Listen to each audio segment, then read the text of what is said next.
The less initiative you show, the slower your growth becomes. Many people hesitate to take initiative and wait for others to step forward first, even when stepping up would help them grow. Why does this happen? Let's look at the reasons one by one. First reason why this happens is fear of downside.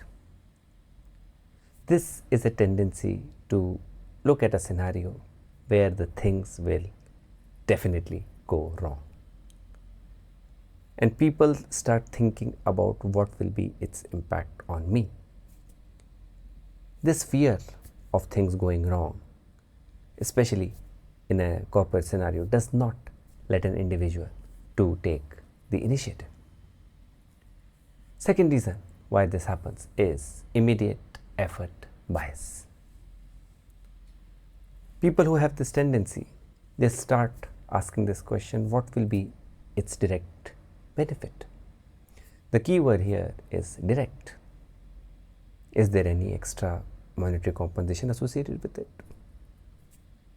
Does this initiative comes with any increased chances of promotions? The answer to such questions, more often than not, is no. No initiative will come with a guarantee that you will get extra monetary compensation.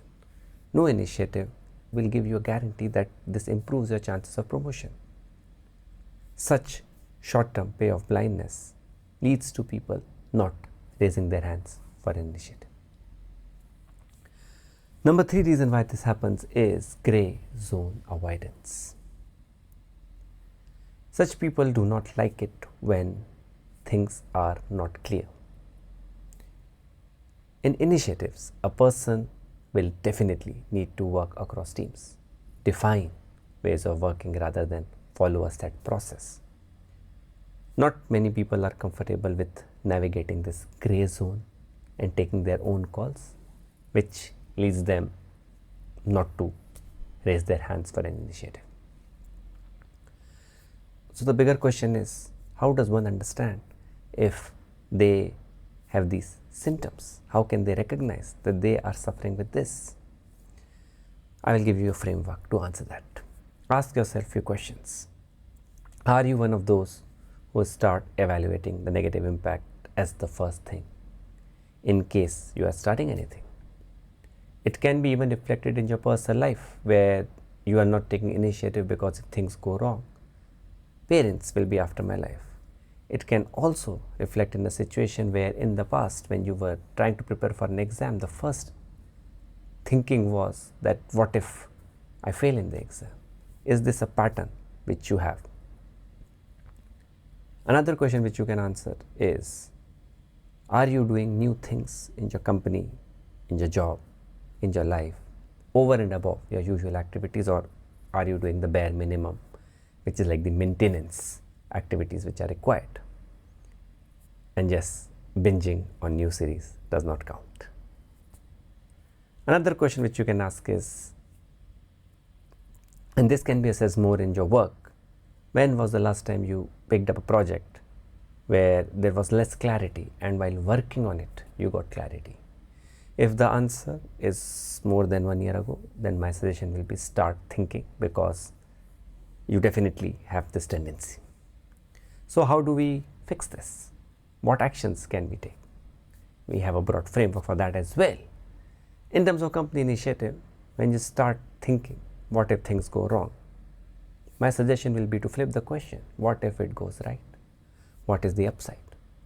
What is the probability of it to be a complete failure? This is a more thorough analysis of whether there is truly a risk of downside. Will only you be impacted by this failure, or will it be other senior stakeholders as well? When you look at the answers, you will realize the fear in your mind was bigger than what it is in reality. Another step what you can take is start saying yes to more things. The results will follow or it may not follow. Just try out things to test yourself, to understand how much more can you do, how much more can you pick up. Treat it like building a muscle. If there are no opportunities in the company, you do not have initiatives which are upcoming, or all the ongoing initiatives have been taken up by the colleagues, I will say pick up a new hobby, a side hustle. It can be teaching kids maths in your free time. It can be doing some volunteering activities. It can be learning music, learning dance. Just do any activity without expecting any return on investment. Last step what you can take is understand that are there things in your life which you have done which have given you a long term unexpected return. For example, it can be studying habits, it can be some habits related to technology, it can be some experience of yours with your past investment. Keep reminding yourself that return is not always immediate or visible. So I will say not taking initiative is saying no to growth. Think about that.